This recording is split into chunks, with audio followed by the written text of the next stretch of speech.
नमस्ते दोस्तों, क्या आपको डरावनी कहानियां पसंद है? आज मैं आपको एक ऐसी लड़की की कहानी सुनाने जा रहा हूं जिसे सोशल मीडिया पर अजीबोगरीब कहानियां दिखने लगी। उसका नाम था सारा। सारा को मोबाइल पर कहानियां पढ़ना बहुत अच्छा लगता था। उसे भूत प्रेत और डरावनी चीजें जानने में मजा आता था। एक दिन उसने अपने फोन पर एक नई चीज देखी। उसका नाम था आपके सपने। ये आपके सपने नाम की चीज सारा को वैसी ही डरावनी कहानियां दिखाती थी जैसी उसे पसंद थी, लेकिन ये कहानियां थोड़ी अलग थी। ऐसा लगता था जैसे ये कहानियां सिर्फ सारा के लिए ही बनी हो। शुरू में तो सारा को ये कहानियां बहुत अच्छी लगी। उसे लगता था कि कोई उसे इतना अच्छे से कैसे जान सकता है।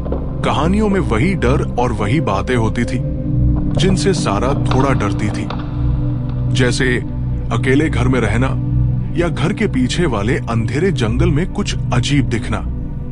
धीरे धीरे सारा को थोड़ा अजीब लगने लगा। कहानियां बहुत ज्यादा निजी होने लगी।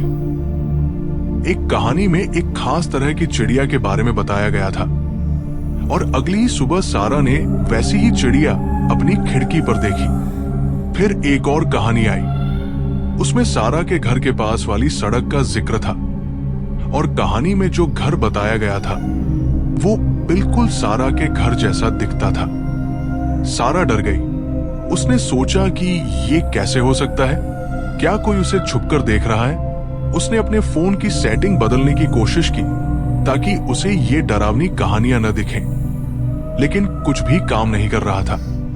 वो आपके सपने वाली चीज हर जगह दिखने लगी, उसके दूसरे ऐप्स पर भी। अब तो कहानियां और भी डरावनी होने लगी थी। एक कहानी में एक साए के बारे में बताया गया था जो रात में लोगों के घर के पीछे घूमता है। और पता है क्या हुआ? सारा को सच में ऐसा लगने लगा जैसे रात में कोई उसके घर के पीछे घूम रहा है। उसे कभी कभी धीमी आवाजें भी सुनाई देती थी। उसने अपनी एक दोस्त को ये सब बताया। उसकी दोस्त पहले तो हंसी और बोली कि सारा बहुत ज्यादा कहानियां पढ़ती है, इसलिए उसे ऐसा लग रहा है। लेकिन जब सारा ने उसे कुछ कहानियां दिखाई तो उसकी दोस्त भी थोड़ी डर गई। उसके फोन पर भी अचानक वैसी ही अजीबोगरीब चीजें दिखने लगी। एक रात सारा अपने कमरे में बैठी हुई एक नई कहानी पढ़ रही थी। इस कहानी में बताया गया था कि आज रात सारा की गली में एक घर में कोई चोर घुसेगा। कहानी में उस घर का नक्शा भी बना हुआ था और वो नक्शा बिल्कुल सारा के घर जैसा था। कहानी में चोर के बारे में एक और खास बात बताई गई थी। उसके हाथ में एक पुरानी चांदी की लाइटर होगी। सारा डर के मारे कांपने लगी। तभी उसे नीचे से हल्की खरोंच की आवाज सुनाई दी। उसका दिल जोर जोर से धड़कने लगा। कहानी में भी ठीक यही बताया गया था। उसने धीरे से अपना फोन उठाया और डरते डरते नीचे की तरफ गई। हर कदम पर उसे डर लग रहा था। नीचे अंधेरा था, लेकिन चांद की थोड़ी रोशनी आ रही थी।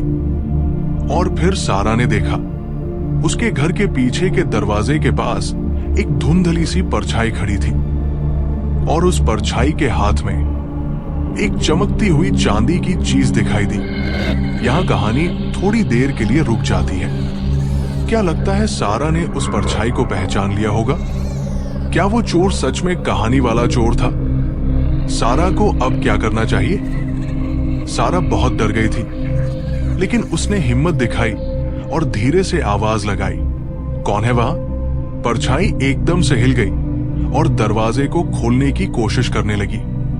सारा ने अपने फोन की टॉर्च चालू की और उस पर रोशनी डाली। उसने देखा कि वो एक आदमी था और उसके हाथ में सच में एक पुरानी चांदी की लाइटर चमक रही थी, बिल्कुल कहानी में जैसा लिखा था। सारा चिल्ला पड़ी और भागकर कमरे में चली गई। दरवाजा अंदर से बंद कर लिया। उसने तुरंत पुलिस को फोन किया। पुलिस जल्दी ही आ गई और उन्होंने उस आदमी को पकड़ लिया।